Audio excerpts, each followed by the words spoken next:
Stage 4 మోకాళ్ల అరుగుదలకి నొప్పి లేకుండా కీళ్ల మార్పిడి ఆపరేషన్ చేయబడును. Doctor Ramesh Gajula, endoscopic spine ortho surgeon and pain physician, పెనిషియా spine pain ortho and sleep centre, Uppal, Hyderabad. తొందరలోనే బీజేపీలో భారీ చేరికలు ఉంటాయని చెప్పి పెద్ద ఎత్తున చర్చ జరుగుతుంది. ఇదే విషయం మీద మనతో మాట్లాడడానికి బీజేపీ రాష్ట్ర అధ్యక్షుడు రామచంద్రరావు ఉన్నారు. ఒక్కసారి ఆయనతో మాట్లాడించేటువంటి ప్రయత్నం చేద్దాం. సార్, పార్టీకి సంబంధించి పెద్ద ఎత్తున చేరికలు ఉండబోతాయని తెలుస్తుంది. ఇప్పటికే ఒక మాజీ ఎమ్మెల్యే కూడా కన్ఫర్మ్ అయినట్టు కూడా సమాచారం. ఆయన ఎప్పుడు చేరబోతున్నారు? మిగతా నేతలంతా ఎప్పుడు పార్టీలోకి రాబోతున్నారు సార్? 10వ తారీఖు నాడు గోలవాల చేరిపోతున్నారు. ఇంతకుముందు చాలామంది కూడా చేరడానికి సిద్ధంగా ఉన్నారు. మేము రాజకీయ నాయకులే కాకుండా యువకులు, మేధావులు, అదేవిధంగా విద్యావేత్తలు వీరందరూ కూడా మేము ఆహ్వానిస్తున్నాను. ఇప్పుడు నేను కూడా నా పర్యటన ఎక్కడెక్కడైతే ఉందో అక్కడ కూడా చేరికలు బాగా జరుగుతూ ఉన్నాయి. అయితే ఇప్పుడు మొదటి చేరిక దీంతో స్టార్ట్ అయ్యి చాలామంది మా సంపర్కంలో ఉన్నారు. వాళ్ళు సమయం కోసం చూస్తూ ఉన్నారు. ఒక మంచి ఒక సమయం చూసి వాళ్ళు కూడా చేరే ప్రయత్నం ఉన్నాయి.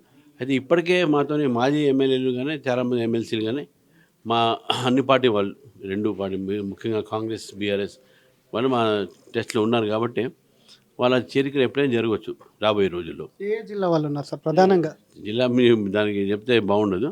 బట్ డెఫినెట్గా తెలంగాణలో మంచి కీలకమైనటువంటి ఒక వ్యక్తులే వాళ్ళు కూడా పార్టీ సిద్ధంగా ఉన్నారు. వాళ్ళు ఇప్పటికే చేరే ఉండేవి కానీ వాళ్ళు కొన్ని కారణాల వల్ల వాళ్ళు ఆగిపోయారు.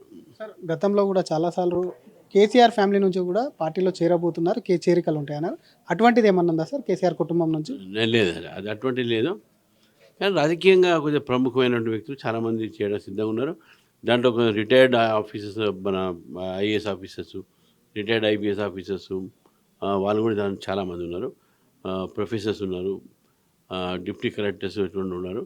అంటే మా చేరికలు అంటే కేవలం రాజకీయ నాయకుల చేరికలే కాదు, సమాజంలో అనేకమైనటువంటి ఒక ఇంపార్టెంట్ పొజిషన్ ఉన్న వాళ్ళందరూ కూడా మా పార్టీలో చేయడానికి ఏదైతే వాళ్ళు ఆసక్తి చూపెడుతున్నారో దాన్ని ఆహ్వానిస్తున్నాం. పార్టీ కూడా ఏంటంటే చేరికలకు ఎప్పుడు కూడా మేము మా తలుపులు మూయం.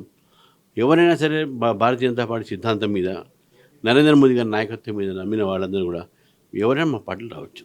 సార్, చేరికల అంశం ఒకటే కాదు, మీకు సంబంధించి గతంలో మీకు ప్రెసిడెంట్ ఇచ్చినప్పుడు మిమ్మల్ని చాలామంది డమ్మీ అన్నారు, పార్టీ పని అయిపోయిందని చెప్పి. ఇటు మీ పార్టీలో కొంతమంది విమర్శలు చేసి ఉండొచ్చు, డైరెక్ట్ ప్రతిపక్షాలు కూడా విమర్శలు చేసినాయి. కానీ రామచంద్రరావు ఒక్కసారిగా చేరికలు స్పీడప్ అయిన తర్వాత పార్టీలో అటు బీఆర్ఎస్లో ఆందోళన మొదలైంది, కాంగ్రెస్లో అలజడి మొదలైంది, బీజేపీకి ఊపు వచ్చిందని కొంత చర్చ జరుగుతుంది. ఏం మంత్రం వేస్తున్నారు సార్? అసలు ఏం జరుగుతుంది సార్?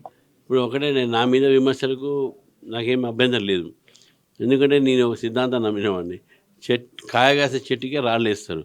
సో మనం కాయగాసే చెట్టు, మేము ఫ్రూట్ రీపింగ్ ట్రీ నేను. కాబట్టి విమర్శలు సిద్ధంగా ఉంటాం. రాజకీయాల విమర్శలు తప్పవు. కానీ వ్యక్తిగత విమర్శలకు దూరం ఉండి మామూలు విమర్శలు చేస్తే నాకేం అభ్యంతరం లేదు. కానీ నేను ఈరోజు చెప్తా ఉన్నాను, భారతీయ జనతా పార్టీలో భారీ చేరికలు జరుగుతూ ఉన్నాయి. నేను ఎక్కడ పోయినా కూడా అక్కడ కూడా చాలామంది చేరారు.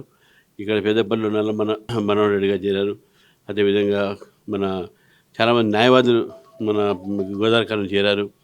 వీళ్ళందరూ కూడా చేరుతున్నటువంటి ఒక నేపథ్యాన్ని చూస్తూ ఉంటే నేనే ఆశ్చర్యపోతున్నాను. ఇంతమంది భారతీయ జనతా పార్టీలో చేరుతున్నారు.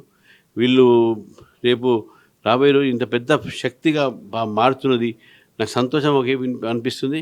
ఇంకోవైపు నిజంగా కూడా వాళ్ళ పార్టీ చేరుతుంటే ఇక మా లక్ష్యం ఏదైతుందో 2028 అధికారం రావాలని చెప్పేసి ఆ లక్ష్యం మేము తప్పకుండా చేరుకుంటామని చెప్పేసి కూడా మాకు నమ్మకం కుదురుతూ ఉన్నది. జిల్లా పర్యటనలు చేస్తున్న మీకు కొంత అక్కడక్కడ మీ పార్టీలోనే రెండు వర్గాలే కొంత గొడవలు జరుగుతున్నాయి. వాటి మీ ముందే బాహాబాహి దిగుతున్న సిచ్యువేషన్ ఉంది. దాన్ని ఎలా మీరు ముందుకు తీసుకెళ్తారు? ఏ విధంగా వాళ్ళకి సంబంధించి కూడా శాంతపరుస్తారు సార్? అది న్యాచురల్గా కొద్దిగా పార్టీకు ఇబ్బందికరమైన కొద్దిగా విషయం ఉండొచ్చు. కానీ పెద్ద బాధపడాల్సిన, ఎందుకంటే అంతా మా కుటుంబ సభ్యులే కూర్చొని మాట్లాడుకుంటూ చాలా 2-3 చోట కూడా నేను కూర్చొని మాట్లాడాను. 2-3 సెటిల్ కూడా అయినాయి. అదేం ఇష్యూ కాదు. పార్టీ పెరుగుతున్నప్పుడు ఇవన్నీ తప్పవు మాకు. కొంత పెరుగుతున్న సమయంలో కొంత ఈ అలజడులు ఇవన్నీ కూడా జరుగుతాయి. మేమైతే ఎక్కడ కూడా గొడవ కాకుండా, గ్రూప్స్ లేకుండా, భేదాభిప్రాయాలు లేకుండా పనిచేయమని చెప్పి కార్యకర్తలు పిలుపునిస్తున్నాం.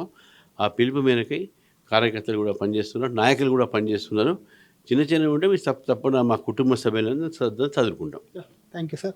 ఇది పార్టీకి సంబంధించి కూడా పెద్ద ఎత్తున చేరికలు ఉంటాయి. కేవలం ఎల్లుండి ఒక మాజీ ఎమ్మెల్యే చేరుతున్నారు. ఆ తర్వాత జరిగేటువంటి పరిణామాల్లో పెద్ద ఎత్తున మాజీలతో పాటు 2 పార్టీల నుంచి కూడా మాజీలతో పాటు నాయకులు చాలామంది ప్రస్తుతం ఉన్నటువంటి నాయకులు కూడా పార్టీలో చేరతారు. పార్టీని బలోపేతం చేస్తాము, మిషన్ 2028 లక్ష్యంగా కూడా ముందుకు వెళ్తాం, బీజేపీ అధికారంలోకి రావడమే లక్ష్యంగా కూడా ముందుకు వెళ్తామని చెప్తున్నాయి. మరొక పక్క ఎల్లుండి గువ్వల బాలరాజు కూడా బీజేపీ తీర్థం పుచ్చుకోబోతున్నారు. ఇక్కడే రాష్ట్ర కార్యాలయంలో తానే కండువ వేసి కూడా ఆయన ఆహ్వానిస్తానని చెప్తున్నారు. ఆ తర్వాత పార్టీకి సంబంధించి పూర్తిగా తెలంగాణ రాజకీయాలకు సంబంధించినటువంటి ముఖ చిత్రం కూడా మారబోతుంది, పార్టీ కూడా బలోపేతం అవుతుందని చెప్పడమే కాకుండా పార్టీకి సంబంధించి చిన్న చిన్న గొడవలు ఏవైతే ఉన్నాయో జిల్లా పర్యటనలో వాటన్నిటి కూడా కుటుంబ కలహాలు ఉంటాయి, వాటికి సంబంధించి వాటన్నిటి కూడా చదువుకొని పార్టీని ముందుకు నడిపిస్తాం, పార్టీ పెరుగుతుంది కాబట్టి ఇటువంటి గొడవలు సహజం అంటూ కూడా బీజేపీ రాష్ట్ర అధ్యక్షులు అటు రామచంద్రరావు అంటున్నారు. కెమెరామ్యాన్ విజయ్తో శ్రీధర్, RTV, హైదరాబాద్. తెలుగులో ఫాస్టెస్ట్ న్యూస్ ఇప్పుడు కొత్త అవతారంలో 5 సెకండ్లోనే పూర్తి వార్తా సమాచారం మీ చేతిలో. సోషల్ మీడియా ట్రెండ్స్ మీ కళ్ళ ముందుకే live TV and voice search ఆప్షన్స్తో ఇప్పుడే డౌన్లోడ్ చేయండి. యాప్ లింక్ డిస్క్రిప్షన్లో ఉంది.